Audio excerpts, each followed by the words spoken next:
Hello fellow space engineers, GopeScope here from the GopeScope gaming channel, welcoming you to another episode in our Void Corp series.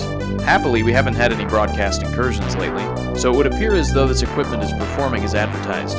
So cross your fingers and hopefully our luck continues, while we take a look today at the Palanquin Shuttle, which is another ship from Void Corp's Civil Division, which thankfully for us, unlike the Sunspider, which is of course a part of their defense or military division, it's much easier to get a look at their civil ships, so we don't have to rely on found footage for this one.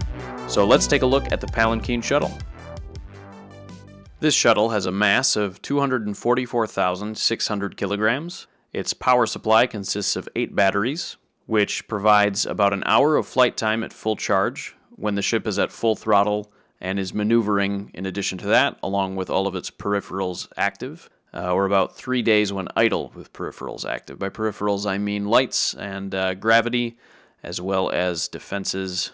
You can see the rear-mounted Gatling turret there, and the beacon.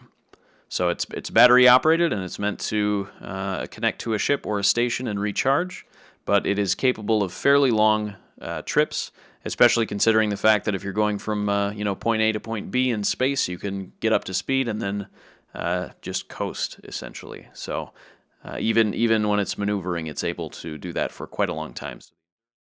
Its thrust consists of 1.4 million newtons forward, 100,000 newtons port and starboard, 200,000 newtons retro, and 200,000 newtons vertical. Maneuvering power on this ship comes from one gyroscope, giving the vessel a kilogram to gyro ratio of 244,600 kilograms per gyro. The acceleration on this ship is 0 to 20 meters per second in 3.6 seconds.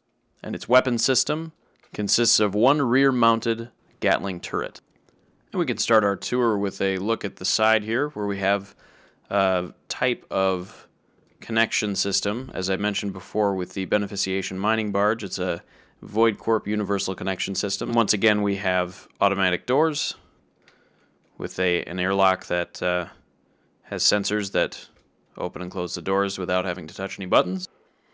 And then we come to a primary shaft here, and if we go forward and down, we'll get into the passenger area. You can see 6 bunks that each have a very nice view. This is a shuttle that would likely carry executives or possibly workers. Could be any variety of employee for Void Corp, but it's a fairly nice setup. Not meant for extremely long trips, but could be a couple days, few days, that sort of thing. And here we have the passenger area with seating, with a nice view all around, left, right, and down. Just be sure you're comfortable with seeing space beneath your feet. Otherwise, this ship is probably not for you. As we move up, you can see the gravity generators in the ceiling here. We can also see some of the batteries that make up the 8 battery bank for the whole ship. And as we fly back up, all the way to the top, we have the cockpit area, or bridge. It's a very small bridge. It's almost more of a cockpit. And you can see some on the outside there. There are 4 more of the batteries that run this ship. We have the beacon at the rear, and if we hop in, we can see that turret at the rear with conveyors linked up. And now let's take a look at what might be a typical flight for this shuttle.